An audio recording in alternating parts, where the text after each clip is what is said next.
दिवस सर्वात अगोदर आम्ही त्यांना शुभेच्छा दिल्या महिला आणि ते जे महिलाचे प्रॉब्लेम आहे जेणेकरी आम्ही प्रयत्न करू की ते सॉल्व व्हावं.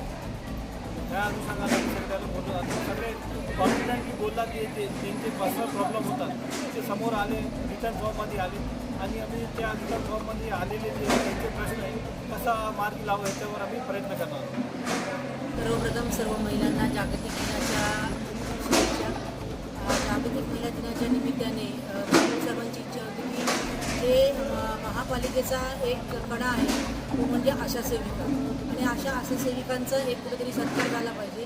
त्यांना पाठीवरती कौतुकाची थाप मिळाली पाहिजे. म्हणून आज जागतिक महिला दिनाच्या औचित्य साधून त्यांच्यासोबत आज जागतिक महिला दिन महापालिकेमध्ये साजरा करण्यात आला आणि त्याही पुढे जाऊन महापौर साहेबांनी एक आश्वासन केलेलं आहे की जागतिक महिला दिनानिमित्त महिलांचा जो सगळ्यात मोठा प्रश्न आहे तो आहे कचऱ्याचा आणि स्वच्छतेचा.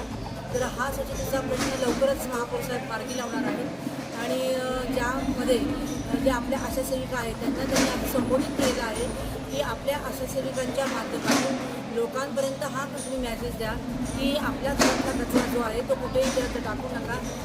तो आपल्या घरामध्ये साठवून ठेवून 3 ते 4 दिवसामध्ये घंटागाडी येईल तर त्या घंटागाडीमध्येच आपला कचरा जाईल याची सर्वांनी सर्वात अगोदर काळजी घ्यावी. आणि याही पुढे की माहिती सध्या कचऱ्याचा समस्या खूप मोठी आहे आणि गंभीर आहे ते सगळ्यांना माहिती आहे आणि त्यावरती कामही चालू आहे. परंतु ही समस्या लवकर सुटणारी नाही आहे.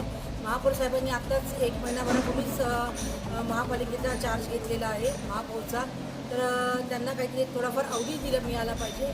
या येणाऱ्या 6 महिन्यामध्ये निश्चित आपल्या परभणी शहराचं पूर्ण चित्र हे बदललेलं असेल असं त्यांनी सर्वातच आश्वासित केलेलं आहे.